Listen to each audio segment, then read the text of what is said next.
no place to escape to. This is the last podcast. On the left. Rise from your grave. That's when the cannibalism started. What was that?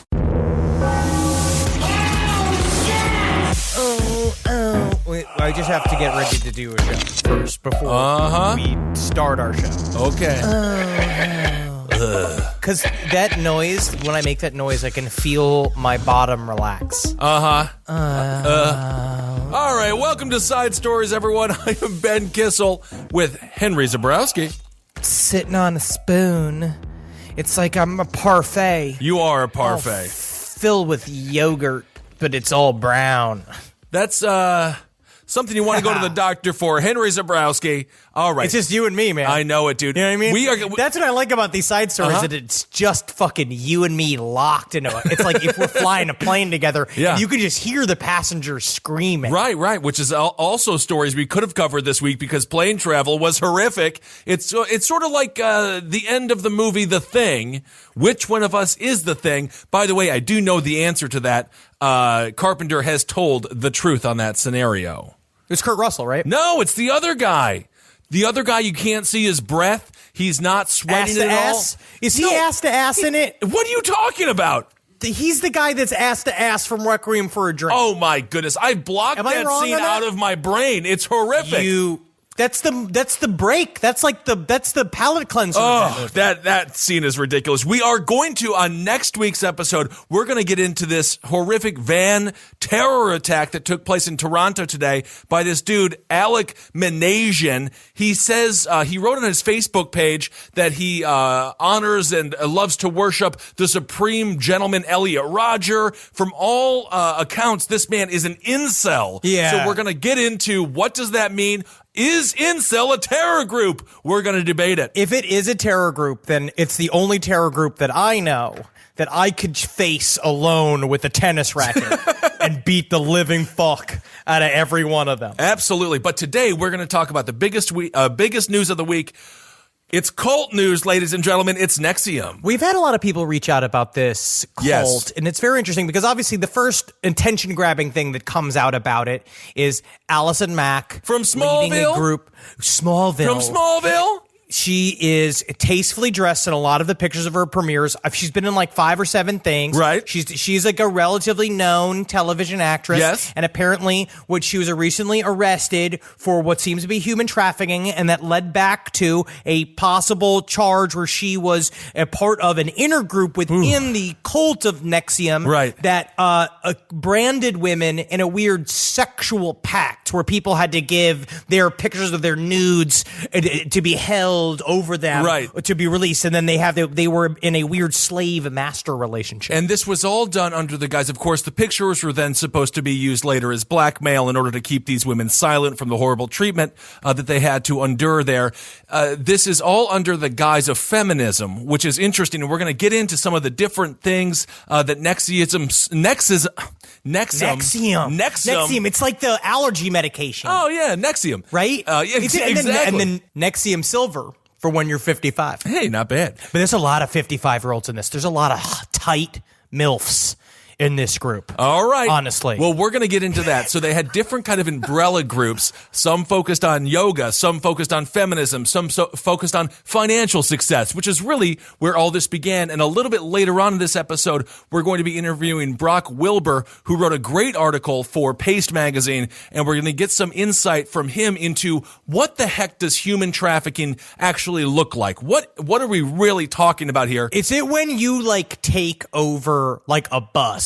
Like if I were to take a box cutter onto a bus and like put it to the knife of the driver, am I then a human trafficker and I'm taking them on their own, or am I just then an involuntary bus driver? Well, I think if you took a knife to the neck of a bus driver, we're going to have to wait and see. We'll ask Brock that question a little bit later on in the episode. Very good. Also, this story's been around for a long time. Yes. NXIVM's been around since the late 90s. Right. It started as several different groups. It started with one something. It was executive success program. Let's do this really quick. Let's get a little background into Keith Raniere. Who is this Looney Tune? So this is just a dude like anybody else, born in Brooklyn in 1960. He has been lying his entire life. He proclaimed that he was he said in 1989 he was in the Guinness Book of World Records for highest IQ.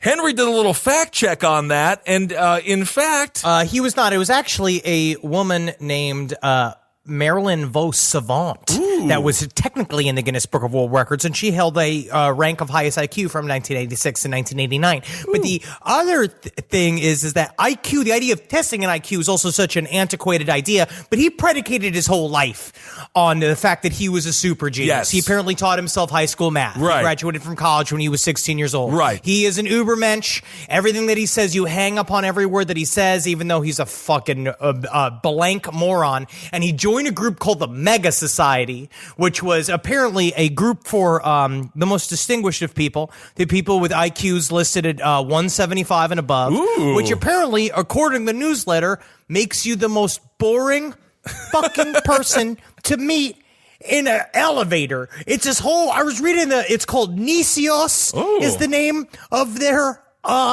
fucking newsletter. That sounds exciting. exciting. It's not. Oh, it's not. The first thing was written by a guy that went under the name of, it was called Introducing Qui-Gong to a Friend, written by Mesu.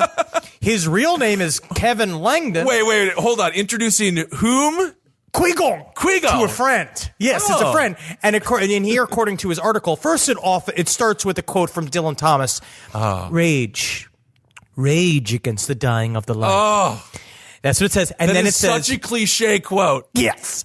An 89-year-old internet friend asked me how he should begin to learn and to practice the Chinese arts of Qigong to improve and maintain his health. Okay. So although I'm not an expert or a master, I wrote the following. You're not an expert. Why are you teaching people? I don't know.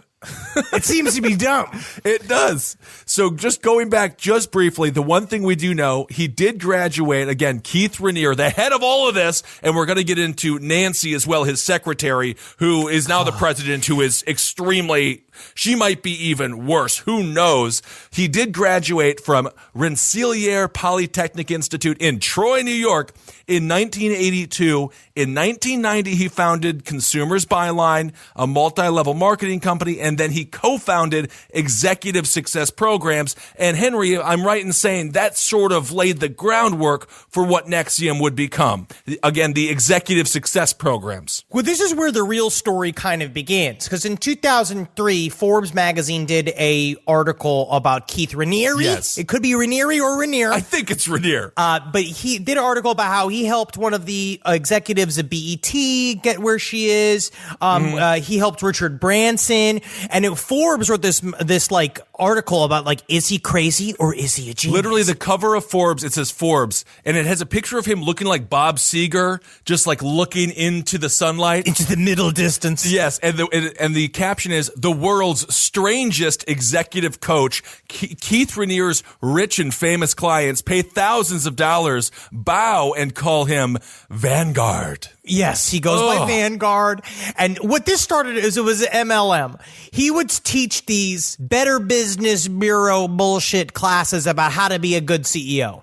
And Right. MLM is I had actually looked this up because it's the idea of like, basically you sign up for a bunch of classes at $5,000 a pop. Oh. And what you do is you sell more classes to other recruits, and then the more classes you sell, the shinier sash you get, which is true. They all wear different color sashes, depending on how many, and that works your way up into the hierarchy of what was ESP, then became NXIVM. And it's all very Ayn Randy. It's a emotional Ponzi scheme. You're just selling like the idea that you're a better person than them. According to Vanity Fair article that came out later on about his connections to the Seagram family's billionaires, which is very interesting, is that he talks in very solipsistic and vague, impenetrable language, and basically the main thing you say is that like winners got to win, and you got to scrape off the fucking parasites. Oh. And in a way, he's right. I mean, not really, because he is currently arrested by the federal government for doing horrific for human things. trafficking. Yeah. So basically, they just took Ayn Rand, although my understanding is none of these courses even mirrored Rand's writings. I don't think that they even read The Fountainhead or any of these other things. And Ayn Rand, read it and then take like 5% and then insert that into your life. If you ever meet a person who is like 100% into it, they're either a cultist or Paul Ryan. And Paul Ryan, thankfully, I'm just so glad that he has some time to rest. I know. He's been working so hard for so long. I know.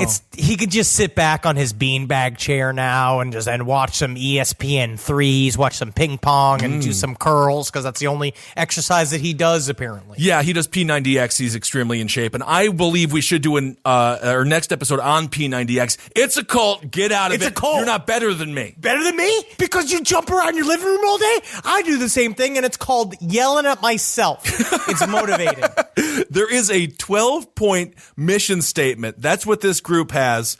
And you can go and read these yourselves. They're quite long. But number 2 is, as Henry was alluding to, and you can just Google the 12-point mission statements and you can find it right there for yourself. But number 2, going back to what Henry was saying, is there are no ultimate victims. Therefore, I will not choose to be a victim, which is a good tenet if you do plan on branding people against their will. See? Yeah. You build it in. Exactly. This is smart. And honestly, this is really good. Once we start doing, if we ever do a subscription service for Last Podcast, it's good to start baking these little things in so we're never held culpable for any problems. Again, arrested by the federal government, looking at life imprisonment. Allison Mack looking at 15 to life imprisonment.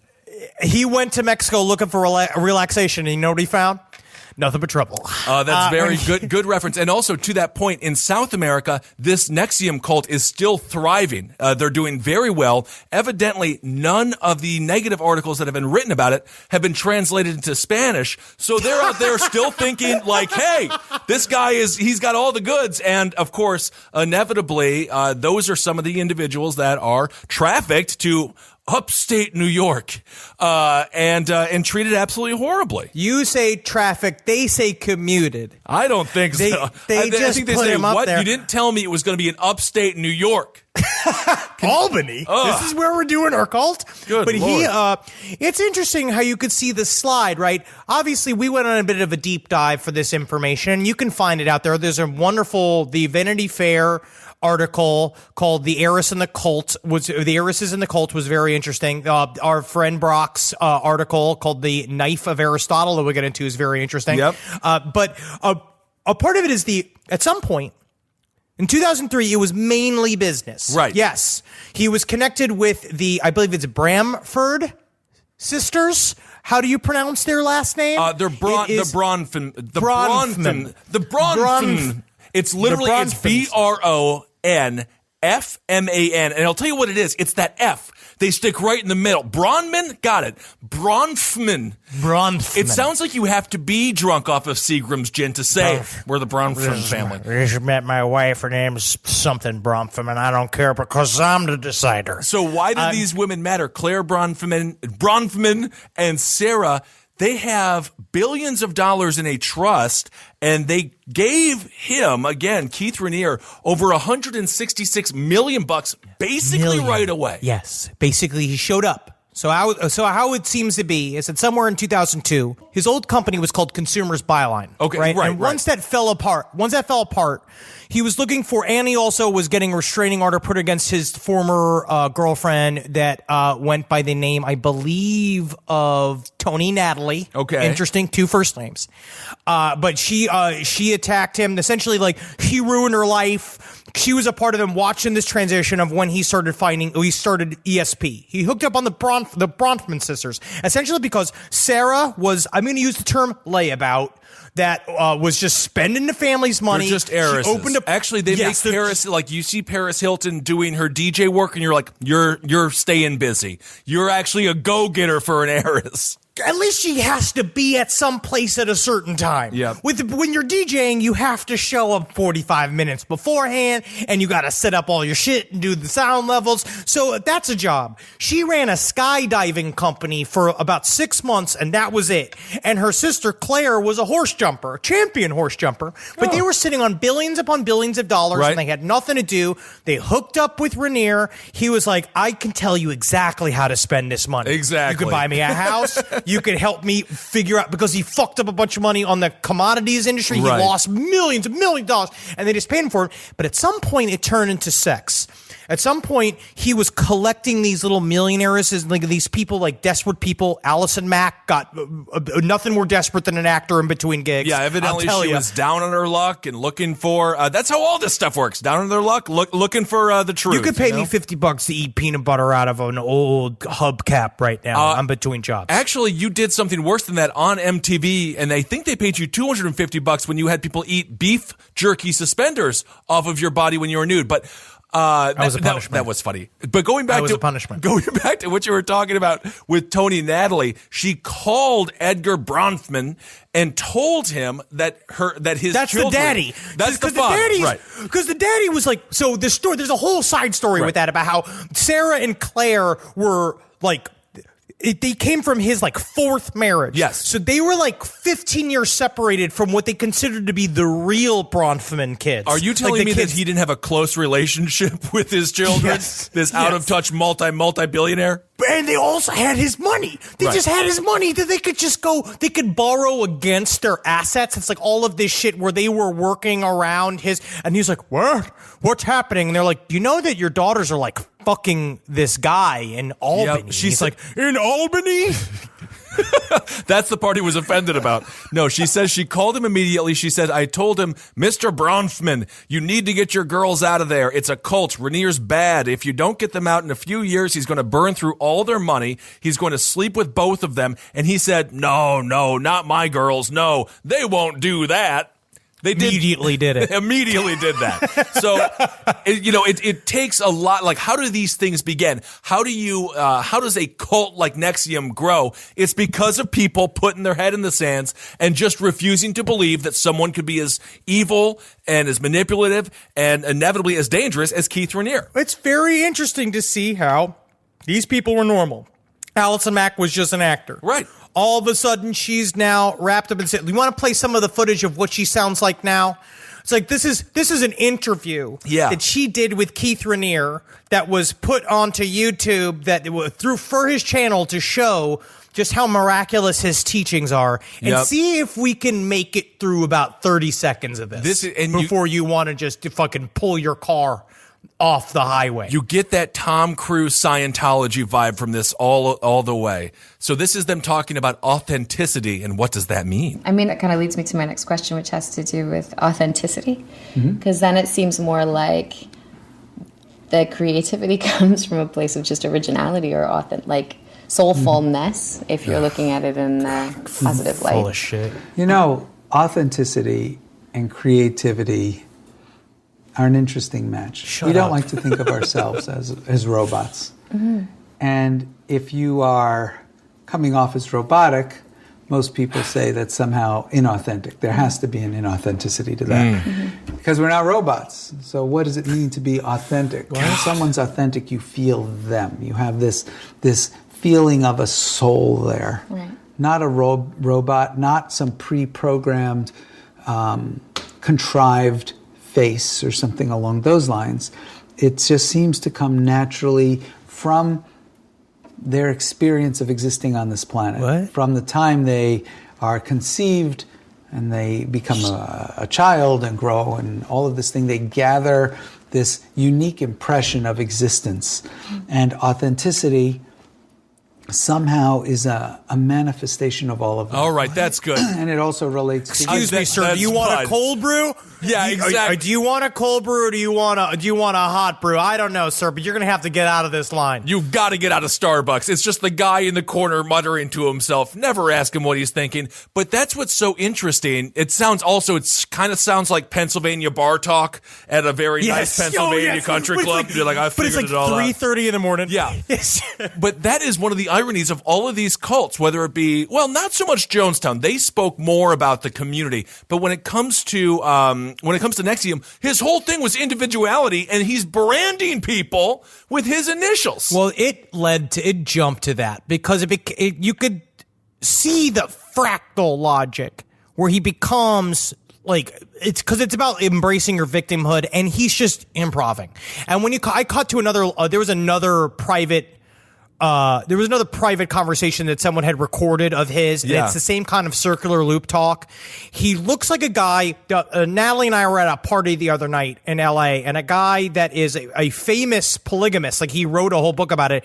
They look exactly the same. It's the long kept hair, slight graying 5 o'clock shadow with the big glasses, super calm, right, and always touching your girlfriend's fucking knee. Right. Every 30 seconds. It's a move. It's a polyamorous move where they touch the knees, and I don't like it. You don't trust it.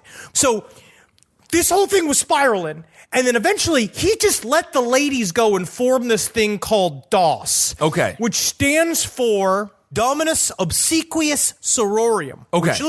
Which loosely translates to Lord Master of the Obedient Female Companions. And he just let these women kind of go. And it was a bunch of actors. Okay. And actors are just the worst at cults because they jump right into a role. That is, honestly, they do well with actors, the acting type people who have that kind of personality. We're empty. Yeah, you're sponges for other people's ideas, I suppose. Every day I go to work and I'm like, hi, my name's Thomas. And they're like, oh, really? And like, no, my real name's Henry. But it's like, but you just lied. And it's like, my job is to lie. I'm never me. So, But Jim, back to your other point, Jim Jones earned his fucking followers. This dude just somehow got these waspy women to just join up and give him all his money. And I guess he's just good at eating pussy. Well, I have no idea, and I don't want to get into all of that because I don't think any of that was on the up and up. He's just an LL Bean catalog come to life, and it turns out that plastic sociopath-looking individual on the cover is indeed a plastic sociopath. I'm gonna correct you. I'm not saying LL. I mean, I agree. They LL don't fit Bean, me. but None of their clothes fit me. So I'm saying a Patagonia. He's a man with an action sandal. Like you see his toes all the time. Ugh. I went into, by the way, I did just go shopping. I got 3 new jackets from Rochester, big and tall, 3 new dress shirts as well. And stop bragging to these people. We're trying to get their Patreon money from them. We don't want them to cut us off thinking that we're getting too big for a britch. No, I promise you, I can't shop anywhere else, and everything was on a big discount. That's why I walked in there. But speaking of cult recruitment, man, their eyes light up when I walk in. You should see when I get into a Rochester big and tall. I've never felt pretty in my life. Usually if people approach me, it's how big are you? How fat are you? What do you weigh? I had a young mentally challenged brother that looks just like you. You know, stuff like that. But when I walk into Rochester, man, I'm like Claudia Schiffer, dude. No, you're Allison Mack to Keith Raniere's. Exactly. And he thought he was like, I know how to fix you. She's like, will you get me through pilot season? Whatever it fucking takes. But apparently also with Keith Raniere, he doesn't sleep. He does not sleep at night. He sleeps all day. And then all night, he walks his compound with his coterie of 15 to 20 women that he all fucks. And he talks about mathematics and mysteries of the universe. He's like Kramer from Seinfeld. So in 03, we'll go back. I want to get back to what Henry was saying, but just real quick to just bring us up to a little bit of speed here on the timeline. In 03, there was this first litigation. That's where NXIVM sued the Ross Institute, alleging copyright infringement for publishing excerpts of content from its manual in 3 critical articles commissioned by cult investigator Rick Allen Ross. Ross posted a psychiatrist's assessment of NXIVM's secret manual on his website. The report called the regime expensive brainwashing. The manual was obtained by Ross from former member Stephanie Franco, a co-defendant on the trial who signed a non-disclosure agreement not to divulge information from the manual. Then after that, he was on the cover of Forbes. This is where he starts setting up all of this other stuff, all of these other yoga classes, business classes, feminism classes, and now we come to the point where Allison Mack is teaching God knows what. Well, apparently it starts off as what you start to see is that the sashes allow you to get deeper and deeper into his inner circle. Oh, okay. And he pulled a Bhagwan, where he pulled away from everybody, and now it became super special to be near him. The only people near him pretty much are the Bronfman sisters because of how much money they've put in, and the people that will directly allow him to have sex with him. And apparently he has a lot of showings of, and the way DOS started was that they wanted to. He pins it on Allison Mack that it was her idea. Oh, it was this actress's idea from Smallville? Yes. The whole thing? Wow, Oh, yes. interesting. And also, well, we'll get into that. But it started off as this thing being like, well, you really want to be close to, if you want to be close to Vanguard, you have to be pure.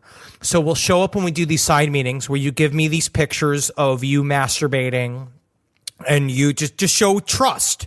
To show trust, you're going to give me these. Sure. And then we're going to do a series of exercises that are going to be more and more in need of your time and energy. Like a lot of physical work. A lot of like doing yard work and shit like that. And then it flipped into, tonight we're going to have a special dinner. And they're like, okay. And the 6 girls that were considered to be like of the elite of DOS were like, we're going to see how much pain you can take, because a woman's life is pain and she needs to accept it. And she needs to accept and own the being a victim of others. And so they laid them down, pulled out the fucking cauterizing wand and zapped them with the initials, and it took which about didn't 20 start minutes. as the initials. Keith Raniere immediately said, these were never supposed to be my initials. It was supposed to be a magic symbol I created, but they slightly adjusted it to look like my symbols as a tribute to me. Oh, really? And- What a coincidence. Very much so a coincidence. But the idea is that these women that we're talking about, they were in this room, is that they're sitting there just being like, oh, fuck.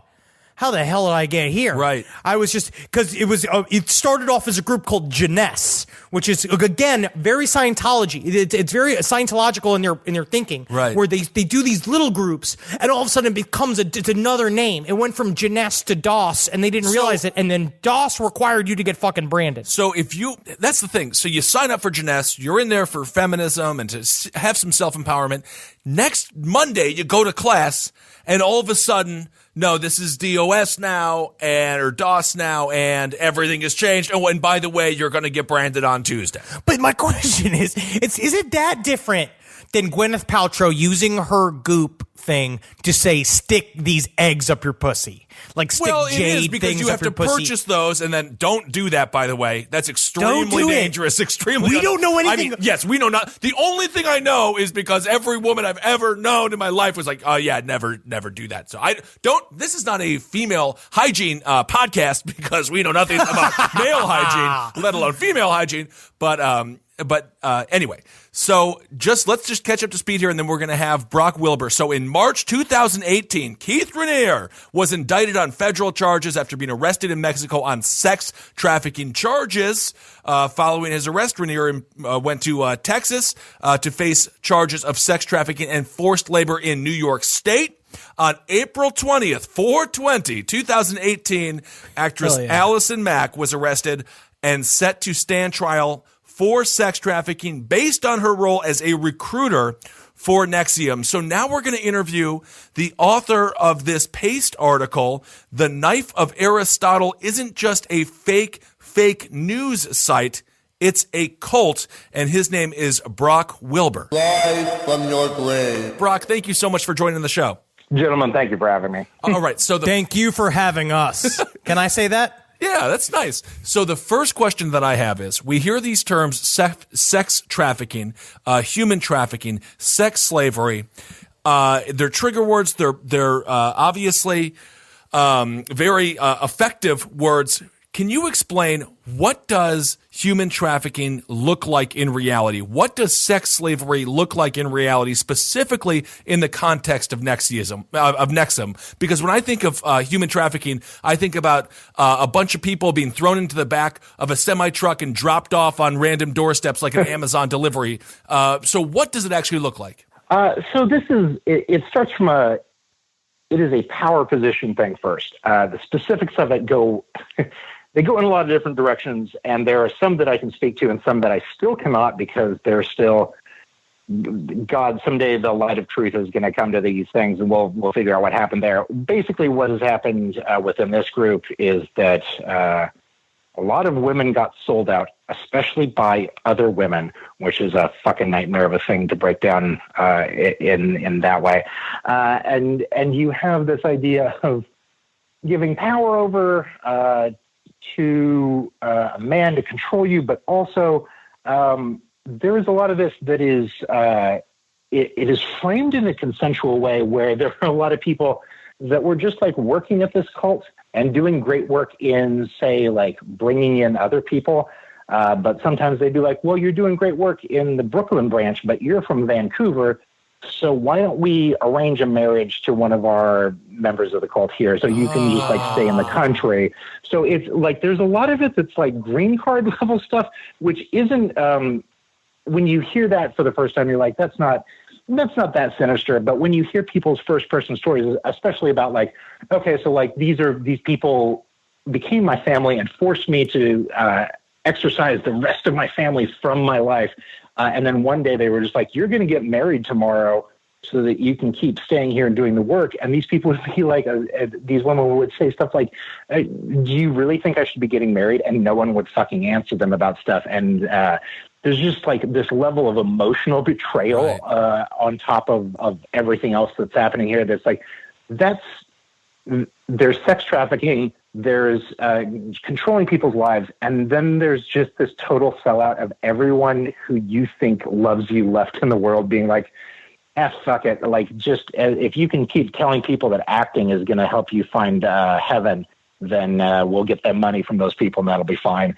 And that seems so much fucking worse. So when you use this analogy of somebody in, I think you said Vancouver or Toronto and Brooklyn, does the person start out finding out about NXIVM? They live in Brooklyn, and then at some point, maybe a year and a half into being a member of the cult, then they kind of throw this at them and be like, oh, by the way, you're going to some random place, perhaps, Canada, to marry somebody. Is that how it works? We talked about this together about sort of how like the cult has all these different fake outreach groups that like they don't lead to any real jobs, but the acting one at least starts.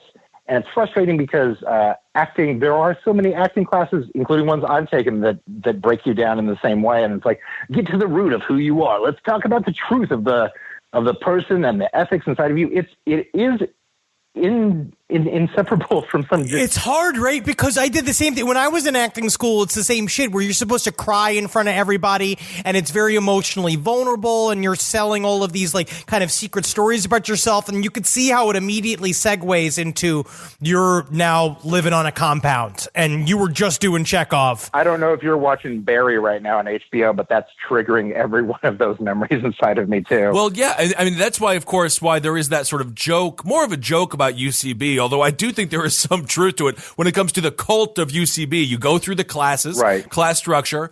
You're never going to be a famous actor or actress. Most of these people just continue to take the class over and over and over again and give these schmucks who don't pay any of their performers a bunch of cash. So it is sort of, so that is the initial breakdown process. Is that why you think someone like an Allison Mack or actresses or actors in general would be so susceptible to this? I mean, actors are broken. We're just looking to belong. That's all the whole point of it, is that you want to be part of a cast. There is part of that, but there is part of, and this is I can go down the road with you right now of just like shitting on UCB for an hour, and we would have fun with that. Well, it's a pay-to-play society. Yeah, we're all on the same side here. Yeah. The truth of the matter is that like the thing that shines through everything that they do is that the truth of the matter is that everyone wants to do something good and thinks that they're making the world a better place. And sometimes if you have a pitch that is like, we're going to figure out something about you, and that's going to lead to like a whole country of people doing better. And if you can sell that to people, fuck, you've got them for life. And it was what almost got me to join them as an extension of a company that they had. Like the idea that you can do better and make the world better we're all susceptible to that. And that's why so many smart, brilliant, incredible people get drawn into that. But then there is also the acting side of it where, and this is what will blow your mind. Some of the things, including the journalism site that they found me through, were formed by actors just sort of improving around their ethical, like, set of instructions that they started with. They were like, we have just these set of ideas about ethics and, like, what could they apply to in other businesses? And they let their actors sort of pitch those ideas. And one of their actors who I've interviewed was like, what if, like, we just did the same thing we do with, like, improv, but in, like, fake news? Gosh. It makes total sense, though, because it's a subtle idea. Well, just one more question. When it comes to that, how was that recruitment like for you? They found you and sought you out, and then you were almost going to go up to Albany, right? So my thing was that they offered me a job, and then they were like, before you start this job, come do 5 weeks of non-paid training in the woods in Albany first. Albany? And I didn't do it, but I have talked to people that did do it, and they were like, day one, they're like, this is a vegetarian building, so they start doing, like, classic cult moves of, like, breaking down your protein structures and stuff. So by day 3, you're just Jell-O and scrambled eggs up in your brain, and you're like, I'll believe in whatever you need to believe in. But one of them told me that they also used a cell phone blocker starting around that time so that no one could text in or out. And so one guy that I was talking to, his story is that, like, on Thursday of week 1, he was like, I just realized if I showed up on Friday morning, I would lose the rest of my life to this cult. There'd be no coming back from it. So I just ran for the train. And as I was running for the train, I got further and further away from the text blocker, and texts from my family who had been researching this cult all week started coming in, and they were like, wow, keep running. Everyone in that town is actually a part of the cult. Whoa. It was like a Hot Fuzz Wicker Man situation for him. God. And he was like, oh, I've never run faster in my life. Oh, my God. That's what it seemed like, is that he was acquiring more and more buildings and land around his little compound, and eventually, and he was just putting his people in it, which is, it's very interesting. He's very, I mean, it just shows what money can do, and if only Kissel, because this is really good ideas for last podcast in the future. I would never do that. One question I have is about Nancy Salzman and Allison Mack. Now with Rainier, I mean, Rainier's in jail, Allison Mack's in jail. They're all kind of cool in their heels. Allison Mack's just about to flip. $5 million bail. Oh, yeah, she's about to flip on them. She has been given over to the control of her parents, which, considering that she was arrested in Mexico at Keith's crazy resort down there and has infinity money, seems like a flight risk. Maybe.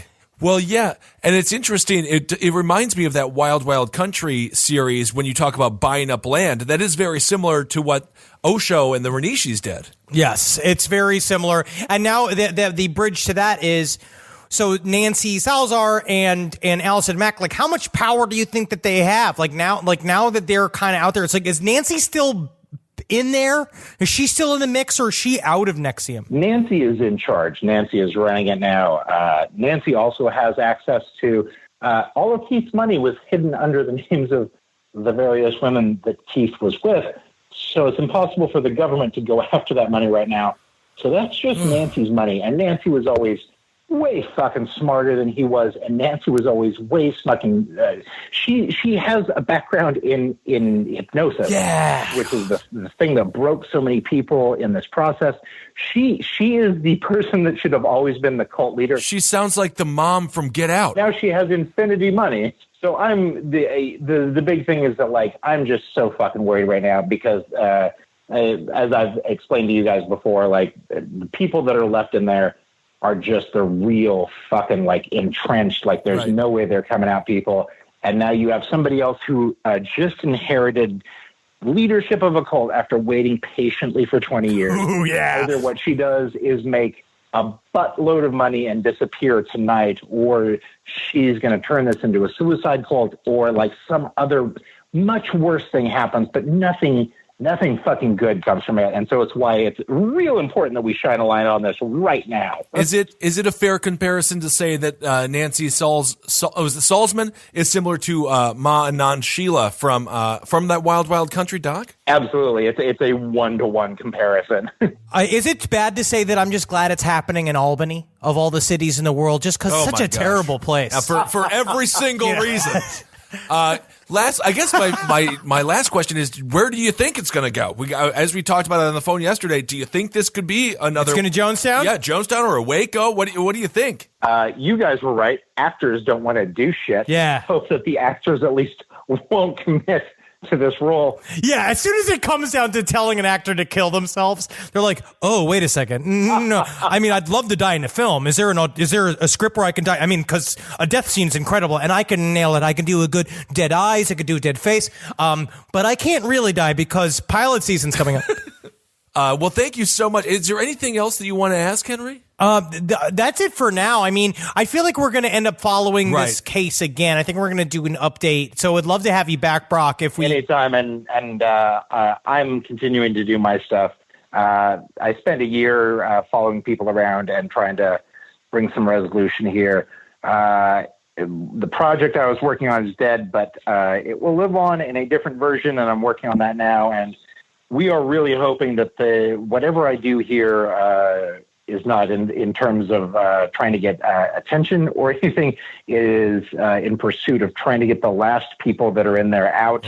And so if you are in the cult right now, or if you've just left or something, please fucking reach out to me. We are trying to do some good right now today. Please reach out. How can they do that, Brock? I'm at Brock Wilbur on Twitter. I have a website there.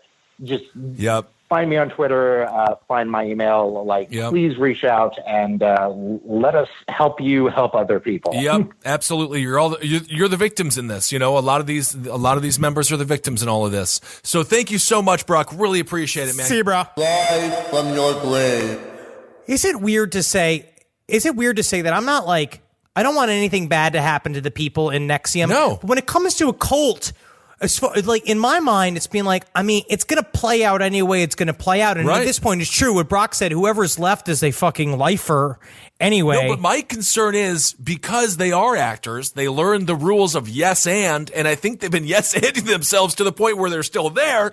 I don't know, man. I think that these people are very susceptible to taking up arms against the ATF or the FBI, whoever decides, whatever government organization goes in, inevitably to break this thing up, or taking their own lives. I think it's possible. I think it's very fascinating. And I think now for listeners that are really interested, and it's do the reading about it. The website that is really, what we were talking about, the Frank Report, is a really good breakdown of all the cockamamie side stories that are attached to this cult. It is obviously it's a story that's still blossoming, which we're going to update and we're going to follow and see what happens with it. Yep.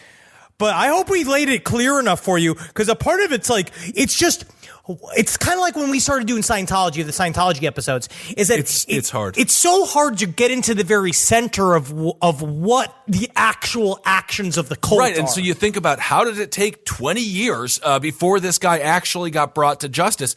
First of all, you have to have a lot of evidence, and that has to happen over time. And second of all, even if you think something is going on, to prove it is so hard. Well, also up to a point when they're not hurting specifically people outside of the cult. If it's all consensual, if it's a bunch of people, then it's that central issue of Wild Wild Country, is that can you attack a group of people for what they believe in, even if it's total fucking horseshit and it's run by a dweeb that lives in Albany? Yep, I know. That's always the conversation: freedom of religion versus protecting innocent people. It's so many sinewy, just 45-year-olds, tight women, just all over each other. You're really fantasizing. All right, we'll have to wrap it up. Henry is fantasizing here. Thank you guys so much for listening to Side Stories. Really appreciate it. Shoot us an email at thelastpodcastnetwork@gmail.com with a story you want to cover. It doesn't have to be this heavy. It could be something a little bit lighter as well. Whatever is on your mind, we will at some point hopefully get to it. We're just going to try to follow the current events and see where the weeks take us. The only branding I'm looking for, honestly, is Verizon. Just somebody to get in there and really do some cash injections into our lives. You know what I mean? Yep. So we can do the Hail Satan, Hail AT&T section of our lives. Oh, yeah, sure. Yeah. I don't know if we can coin that. Well, maybe. Who knows? All right, everyone. Thanks so much for listening. Hail yourselves. Hail Satan. This has been awesome. See you, fuckers. Yes, talk to you soon. Magusalations.